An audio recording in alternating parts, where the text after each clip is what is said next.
കൂടെ റാണിയൊക്കെയുടെ കൂടെ ചേർത്താണ് ഞാൻ പറയുന്നത്. ഒരു തെളിവ് കാണിക്കും നമ്മൾ തമ്മിൽ വാട്സാപ്പിൽ ചാറ്റ് ചെയ്തതോ മെസ്സേജ് അയച്ചതോ ഇനി ഏതെങ്കിലും ഒരു മീഡിയ വഴി പരസ്പരം ഇതേപോലെയുള്ള കാര്യങ്ങൾ സംസാരിച്ചായിട്ട്, അതായത് ഞങ്ങൾ തമ്മിൽ ഫോണിൽ സംസാരിച്ചിട്ടേ ഇല്ല, ഞങ്ങൾ തമ്മിൽ യാതൊരു കോംപ്രമൈസും ഇല്ല. ഇവരുടെ മകളെ ഓർത്ത് ഞാൻ വിട്ടതാണെന്ന് മാത്രമേ പറഞ്ഞിട്ടുള്ളൂ, എന്ത് വേണോ കാണിച്ചു വിടില്ലെന്ന് പറഞ്ഞു. ചേട്ടാ ഇത് ഇതുവരെ തീർന്നില്ലേ? ഞാൻ കുറച്ച് മുന്നേ നോക്കുന്ന സമയത്ത് ഞങ്ങൾ ഇങ്ങനെയൊക്കെയാണ് എന്ന് പറഞ്ഞിട്ടുള്ള ചാനലുണ്ടല്ലോ, ദീപ്തി സീതത്തോടെ, ദീപ്തി ടീച്ചറുടെ ചാനലിൽ എൻ്റെ നോട്ടിഫിക്കേഷൻ വന്നു. നോട്ടിഫിക്കേഷൻ വന്നപ്പോൾ അതിൻ്റെ തംബ്നെയിൽ ഇതാണ്: എൻ്റെ അമ്മയ്ക്ക് എന്ത് സംഭവിച്ചാലും ഉത്തരവാദി ഇവരാണ്, ഭൂമിയിലെ ചെകുത്താൻ എന്ന് പറഞ്ഞിട്ട്. അപ്പോൾ ചോദിച്ചു, ഭഗവാനെ ഭൂമിയിലെ ചെകുത്താൻ എന്ന് പറഞ്ഞ സമയത്ത് സ്വാഭാവികമായിട്ടും സോഷ്യൽ മീഡിയയിൽ ഒറ്റ പേരാണ് ഓർമ്മ വരുന്നത്. ഞാൻ ഇനിയിപ്പോൾ ആ ചെകുത്താൻ ഇതിൽ കയറി വന്നു വെച്ചു. പക്ഷേ ആ ചെകുത്താനല്ല, ഇത് വേറൊരു ചെകുത്താൻ. മറ്റേ സിനിമ പറഞ്ഞൊരു ഇറങ്ങി വാടാ തുരപ്പാന്ന് പറയുമ്പോൾ പറയില്ലേ, യേസ് എന്നറിയില്ലേ ശങ്കരാടി വന്നിട്ട്, സോറി നിങ്ങളല്ല വേറൊരു ചെകുത്താണ്ട് പറഞ്ഞാൽ, വേറൊരു തുരപ്പുണ്ട് പറഞ്ഞാൽ ഇത് വേറൊരു ചെകുത്താൻ. അല്ലെങ്കിലും ദീപ്തി ടീച്ചറുടെ വീഡിയോയിൽ ചെകുത്താൻ എന്ന് പറഞ്ഞാൽ റീസെൻ്റായിട്ട് നമ്മൾ കാണുന്ന ഇഷ്യൂവിൽ ഒറ്റ പേരേ ഉള്ളൂ. സീരിയസ്ലി ഒരേ ഒരു മാർക്കോ, യൂട്യൂബിലെ ഒരേ ഒരു മാർക്കോ, കമൻറ്റ് ബോക്സിലെ ഒരേ ഒരു മാർക്കോ എന്ന് പറയണോ അതോ സൈറസ് എന്ന് പറയണോ അറിയില്ല, യൂട്യൂബിൽ അല്ലെങ്കിൽ കമൻറ്റ് ബോക്സിൽ ഒരേ ഒരു വില്ലത്തി നമ്മുടെ റാണി പി സദാശിവൻ. എന്താണ് ആ പേര്? പണ്ടൊക്കെ റാണി പി സദാശിവൻ എന്നൊക്കെ ഒന്നും തോന്നിയില്ല. പക്ഷേ ഇപ്പോൾ ഇന്നത്തെ കാലത്ത് ഫാമിലി വ്ളോഗർമാർക്കിടയിൽ ഒരു പേടി സ്വപ്നമായി നടന്നുകൊണ്ടിരിക്കുകയാണ്. ഇനിയിപ്പോൾ റിയാക്ഷൻ വീഡിയോസിൻ്റെ പിന്നാലെ കൂടുന്നൊക്കെ പറഞ്ഞിട്ട് നാളൊരു ഭീഷണിയും കാര്യങ്ങളൊക്കെ നമ്മളോട് പറഞ്ഞിരുന്നു. ഞാൻ ഇനി അവരെക്കുറിച്ചുള്ള വീഡിയോ നിർത്തിയില്ലെങ്കിൽ അവരെന്നെക്കുറിച്ച് തോന്നിവാസം പറഞ്ഞുണ്ടാക്കും എന്നൊക്കെ പറഞ്ഞു. നമ്മൾ പേടിച്ചു സിമ്പിളായിട്ട്. അതോടുകൂടി ആ വീഡിയോ നിർത്തിയാവുന്നില്ല കേട്ടോ. പിന്നെ അതിൻ്റെ ടോപ്പിക്ക് വരാത്തതുകൊണ്ട് ഇപ്പോൾ ലേറ്റസ്റ്റ് ആയിട്ട് ദീപ്തി ടീച്ചറുടെ വീഡിയോ നിങ്ങൾ ഒരുവിധം കണ്ടിട്ടുണ്ടാവും. കാരണം വെച്ചാൽ അഗെയിൻ ഞാൻ പറയുന്നു, ഈ വീഡിയോ കാണാൻ വരുന്നവർ ഡെഫിനറ്റ്ലി ദീപ്തി ടീച്ചർ ഇഷ്ടപ്പെട്ട് അവരുടെ വീഡിയോസ് കാണുന്നവരായിരിക്കും. അപ്പോൾ നിങ്ങൾ ആ ടോപ്പിക് കണ്ടിട്ടുണ്ടായിരിക്കും. പക്ഷേ എന്നാലും നമ്മുടെ ഈ ഒരു പറഞ്ഞ പരിപാടിക്ക് കണ്ടിന്യൂറ്റി കിട്ടാനും ആരെങ്കിലും അത് കണ്ടിട്ടില്ലെങ്കിലോ എന്ന് വിചാരിച്ചിട്ട് ആണ് നമ്മൾ ഈ ക്ലിപ്പുകൾ കാണിക്കുന്നത് കേട്ടോ. എന്താണെന്നുണ്ടെങ്കിലും ദീപ്തി ടീച്ചറുടെ വീഡിയോയിൽ പറയുന്നുണ്ട്, ഈ റാണി ചേച്ചി എന്ന് വിളിക്കണോ റാണി മോളെ എന്ന് വിളിക്കണോ എന്നറിയില്ല, അവരുടെ പേര് നമുക്കറിയില്ല. എന്താണെന്നുണ്ടെങ്കിലും റാണി ചേച്ചി നിങ്ങൾക്ക് എന്തിൻ്റെ കേടാണ്? കഴിഞ്ഞ പ്രാവശ്യം ഞാൻ വീഡിയോ ചെയ്ത സമയത്ത് നമ്മൾ ഒരു കാര്യം നിങ്ങളോട് പറഞ്ഞിരുന്നു. പക്ഷേ അതിൽ നിന്ന് വേറൊരു കാര്യം എനിക്ക് അറിയാൻ പറ്റി. നിങ്ങളൊരു സർട്ടിഫിക്കറ്റ് ഹോൾഡറാണ്. നിങ്ങൾക്കൊരു സർട്ടിഫിക്കറ്റ് ഉണ്ടെന്നുള്ള എന്താണെന്നുള്ളത് ദീപ്തി ടീച്ചറിനെ പറയുന്ന സമയത്ത് കേൾക്കാം, അല്ലെങ്കിൽ നിങ്ങളൊരു പക്ഷേ കേട്ടിട്ടുണ്ടായിരിക്കും. സർട്ടിഫിക്കറ്റ് ഹോൾഡറാണ് നിങ്ങൾ. ആ ഒരൊറ്റ സർട്ടിഫിക്കറ്റിൻ്റെ ബലത്തിലാണ് നിങ്ങൾ ഈ കളിക്കുന്നത്. നമ്മൾ എന്ത് നേടിയിട്ടും ജീവിതത്തിൽ എന്ത് സർട്ടിഫിക്കറ്റ് ഉണ്ടായിട്ടും കാര്യമില്ല കേട്ടോ. സീരിയസ്ലി ഞാൻ എന്ത് സർട്ടിഫിക്കറ്റാണെന്നുള്ളത് ഇവരൊക്കെ പറയുമ്പോൾ തന്നെ കേൾക്കുക.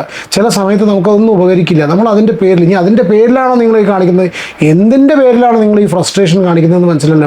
പക്ഷേ ഇതിപ്പോൾ ഞാൻ ഈ ഒരു അസുഖമാണെങ്കിൽ അസുഖം വെച്ചിട്ട് ഞാൻ ഇങ്ങനെ പറയേണ്ട സിറ്റുവേഷൻ ഉണ്ടാക്കണമെന്ന് വെച്ചാൽ അതിൻ്റെ ബലത്തിൽ അല്ലെങ്കിൽ അതിൻ്റെ മറവിൽ നിങ്ങൾ ഈ സോഷ്യൽ മീഡിയയിൽ കമൻറ്റ് ബോക്സിൽ കാണിക്കുന്ന സംഭവം ശരിയല്ല എന്ന് മാത്രം പറയുന്നു. ഒരുപാട് കമൻറ്റുകൾ നമ്മൾ കണ്ടു. ഒരുപാട് പേര് ഇതുപോലെ ഞാൻ ഈ ടോപ്പിക്കിൽ വീഡിയോസ് ചെയ്യുന്നതായതുകൊണ്ട് നമുക്ക് കമൻസും കാര്യങ്ങളൊക്കെ അയച്ചു തന്നു. വളരെ അനാവശ്യമായിട്ടുള്ള സംഭവം. അതുകൊണ്ട് കമൻറ്റുകൾ നമ്മളിവിടെ ഡിസ്കസ് ചെയ്യുന്നില്ല. എന്താണ് ദീപ്തി ടീച്ചർ പറയുന്നത് നോക്കാം. ഓക്കെ, അവരുടെ ഏറ്റവും ലേറ്റസ്റ്റ് ആയിട്ടുള്ള വീഡിയോ ഒരു പ്രിഫേസ് എന്നുള്ള കണ്ടീഷനിൽ ഇത്രയേ ഉള്ളൂ. അവരുടെ അമ്മ, ഇപ്പോൾ ഞാനൊരു കാര്യം പറഞ്ഞാൽ, ഈ വ്ളോഗ് ചെയ്യുന്ന സോഷ്യൽ മീഡിയയിലേക്ക് ഇറങ്ങുന്ന ഒരുവിധം എല്ലാവരും എന്തും ഫേസ് ചെയ്യാൻ പ്രിപ്പയർഡ് ആയിരിക്കും അല്ലേ? നമുക്ക് വരുന്ന കമൻസ് ആണെന്നുണ്ടെങ്കിലും എന്തും ഫേസ് ചെയ്യാൻ നമ്മൾ പ്രിപ്പയർഡ് ആയിട്ട് തന്നെ അതിലേക്ക് ഇറങ്ങുള്ളൂ.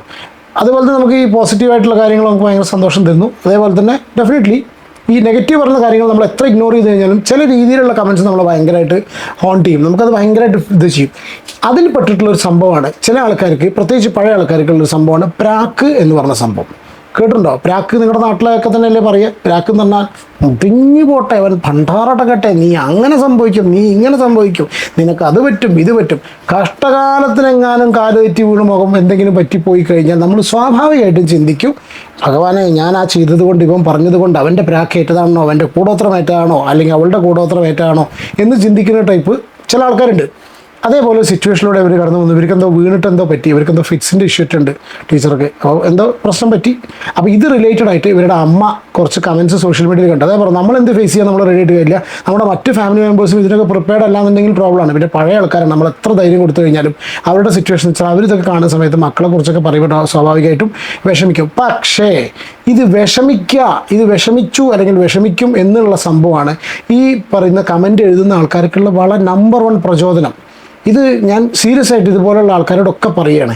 കാരണം വെച്ചാൽ അവർക്കൊന്നും കൂടി മോട്ടിവേഷൻ ആയിരിക്കും.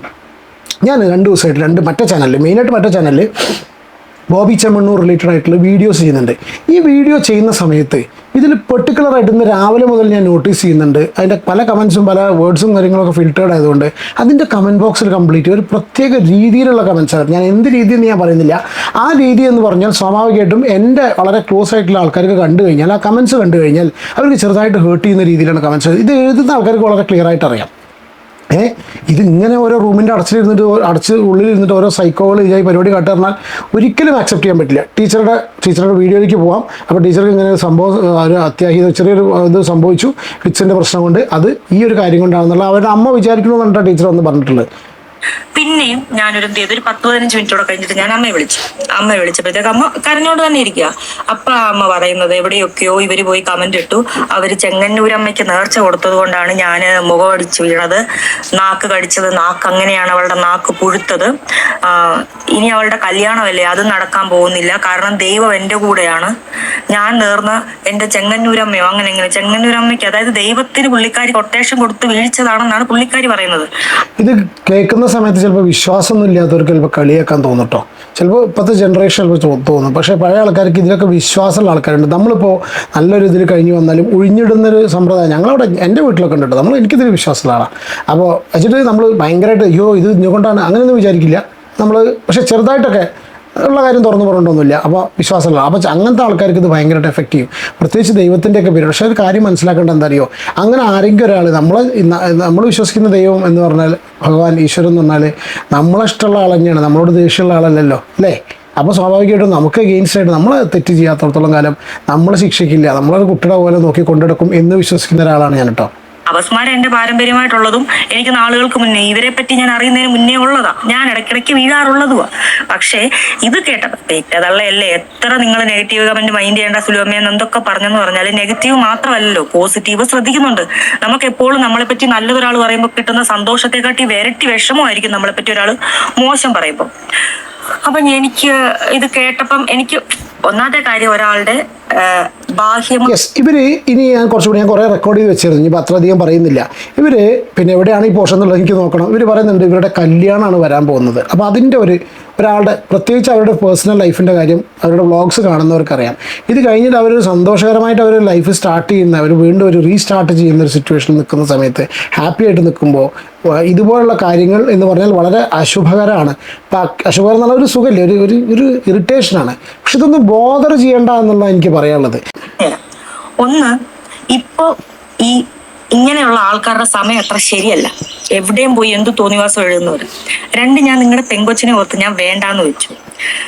പിന്നെ മൂന്നാമത്തെ കാര്യം എന്ന് പറഞ്ഞാല് എനിക്കിപ്പോ സ്വർഗം പോലെ കിട്ടിയ ഒരു ജീവിതമാണ്.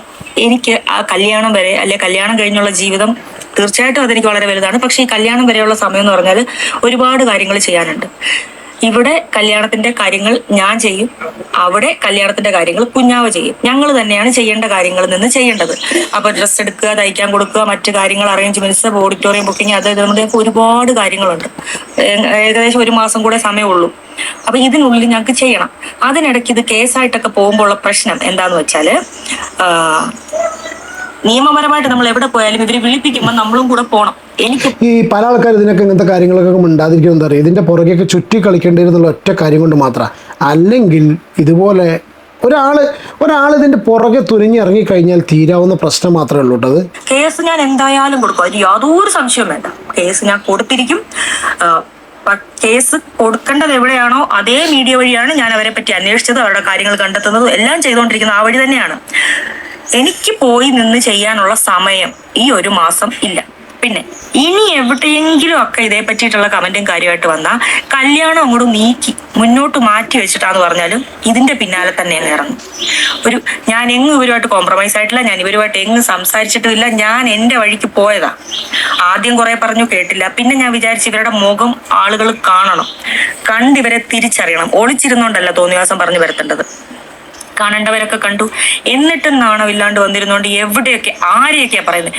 പിന്നെ അടുത്തെന്ന് പറഞ്ഞാൽ ഈ വലിയ ഞങ്ങളെ മുതിർന്നവരെ പറയുന്ന പോലെയല്ല, കോടിക്കുഞ്ഞുങ്ങളെ 1-2 മാസം പ്രായമായ ഓരോ കുഞ്ഞുങ്ങളെ, ഓരോ യൂട്യൂബ് ചാനലിലെ കുഞ്ഞുങ്ങളെ നിങ്ങൾ പറയുന്നത് വളരെ മോശമാണ്. ഇത് ഒരുപാട് പേര് പറഞ്ഞിട്ടുണ്ട് കേട്ടോ. ഒരുപാട് യൂട്യൂബേഴ്സ് ഇപ്പം ഞാൻ ഈ വീഡിയോ ചെയ്യുന്നതിൻ്റെ അടിയിൽ തന്നെ ചെറിയ വ്ളോഗ് ചെയ്യുന്നവരൊക്കെ അതിൻ്റെ അടിയിൽ ഒരുപാട് പേര് വന്ന് കമൻറ്റ് ഇട്ടുണ്ട്. കാരണം അവർക്കൊക്കെ ചിലപ്പോൾ ഈ കുട്ടികളൊക്കെ പറയുന്ന സമയത്തേ നമുക്ക് മനസ്സിൽ ഇപ്പോൾ നമ്മളോട് ഇപ്പോൾ ഡയറക്റ്റായിട്ട് വന്ന് പറയുന്ന സിറ്റുവേഷൻ ആണെന്നുണ്ടെങ്കിൽ നമുക്ക് എഫക്റ്റ് ചെയ്യും. അപ്പോൾ ഇതുപോലെ ഈ സോഷ്യൽ മീഡിയയിലൊക്കെ കണ്ട് പക്ഷേ ഇതൊക്കെ ചെയ്യുന്നവർ മനസ്സിലാക്കേണ്ടത് നമ്മൾ ഈ വ്ളോഗ് ചെയ്യുന്നവർ മനസ്സിലാക്കേണ്ടത് വെച്ചാൽ ആരെങ്കിലും ഏതെങ്കിലും ഒരു പ്രാന്തൻ അല്ലെങ്കിൽ ഒരു പ്രാന്തി, ഞാൻ അങ്ങനെ പറയല്ല, മനസ്സിന് സുഖമില്ലാത്ത ആൾക്കാർ അല്ലെങ്കിൽ മാനസിക വൈകല്യമുള്ള ആൾക്കാർ, അങ്ങനത്തെ ആൾക്കാരാണുള്ളത്, അതന്നെ പറയാം. അവർ പിന്നെ എന്തെങ്കിലും കാര്യങ്ങൾ എവിടെയെങ്കിലും ഇരുന്ന് പറയണതിന് നമ്മൾ അസ്വസ്ഥരാകാറുണ്ടെങ്കിൽ വി ആർ ആക്ച്വലി സ്പോയിലിംഗ്, നമ്മളുടെ സിറ്റുവേഷനാണ് സ്പോയിൽ ചെയ്യുന്നത് കേട്ടോ. എല്ലാ യൂട്യൂബർമാരും കേസ് കൊടുക്കും എന്നുള്ള കാര്യം ഉറപ്പായിട്ടും അത് ചെയ്യും. കാരണം എല്ലാവരും ഒരു മിനിറ്റ്, ഞാൻ ഇവരുടെ ഒരു അസുഖത്തിൻ്റെ കാര്യം പറയുന്നുണ്ട്. ആ ക്ലിപ്പ് ഞാൻ അവിടെ വെച്ച് ഒരു മിനിറ്റ്. ഇങ്ങനെ ഞാനവരെ വിളിച്ചു ഇപ്പോ ഈ ഇങ്ങനെയുള്ള ആൾക്കാരുടെ സമയം അത്ര ശരിയല്ല. കേസ് കൊടുത്തതും അറസ്റ്റിലായതും ഒക്കെ കാണുന്നുണ്ടല്ലോ. അപ്പം ഏതെങ്കിലും ഒരു മീഡിയ വഴി പരസ്പരം ഇതേപോലെയുള്ള കാര്യങ്ങൾ സംസാരിച്ചായിട്ട് ഇതിൽ ഇവരുടെ ഒരു അസുഖത്തിന്റെ കാര്യം ടീച്ചർ പറയുന്നുണ്ട്. ജസ്റ്റ് ഞാൻ ആ ഒരു ക്ലിപ്പ് ഒന്ന് പ്ലേ ചെയ്യാം കേട്ടോ. നിങ്ങൾ ദിവസവും കാണുന്ന വ്യക്തികൾ പോലും പറഞ്ഞത് നിങ്ങൾക്ക് മാനസികമായ പ്രശ്നം ഉണ്ടെന്ന്. ഇനി അത് പറയുന്ന വാക്ക് തെറ്റാണെങ്കിൽ നിങ്ങളങ്ങ് ക്ഷമിക്കുക. അപ്പം ഇങ്ങനെ ഒരു അസുഖമുള്ള വ്യക്തി ഉള്ളതിൻ്റെ ഒരു സഹതാപം ഓർത്തിട്ടും വെറുതെ വിട്ടിരുന്നതാണ്. ഇത് പക്ഷേ എക്സ്ട്രീം ലെവലായി. അതായത് ഒരു നെഞ്ചുവേദനയും കൊണ്ട് നടന്നത് അമ്മയായി. എന്തെങ്കിലും പറ്റിയിട്ടുണ്ടായിരുന്നു, സത്യം പറഞ്ഞാൽ ഞാൻ അറിയത്ത് പോലും ഇല്ലായിരുന്നു ഇതാണ് കാരണമെന്ന്. പക്ഷേ ഇപ്പം എനിക്ക് കാരണം അറിയാം. എന്തെങ്കിലും ഈ പിന്നെന്താണ് ഇങ്ങനെയുള്ള പലയിടത്തും ഇവർ എഴുതി വെച്ചിട്ടുണ്ട്, എന്താണ് അവർ ചാകും, ഇവർ ചാകും, അമ്മ ചാകും, അച്ഛൻ ചാകും എന്ന് കൂടെ. അപ്പം എവിടെയെങ്കിലും എൻ്റെ അമ്മയ്ക്ക് എന്തെങ്കിലും വന്നാൽ അത് പൂർണ്ണമായിട്ടും റാണി എന്ന സ്ത്രീ പ്രേരിപ്പിച്ചിട്ട് അത് വേണ്ടാത്ത കാര്യങ്ങളിലേക്ക് എത്തിക്കുന്നതാണ്. ഇപ്പോൾ ഇതിനുള്ള ഒരു ഏറ്റവും ബെസ്റ്റ് മെഡിസിൻ എന്താണെന്നറിയോ? ഞാൻ ചില ആൾക്കാർക്ക് കൊടുത്തിട്ടുണ്ട്, ചില ആൾക്കാരുടെ ഒരുപാട് പേർക്ക് കൊടുത്തിട്ടുണ്ട്. അത് കൊടുക്കാൻ പഠിക്കുക, അല്ലെങ്കിൽ പറ്റുമെങ്കിൽ വേറെ ആരോടെയും പറയുക.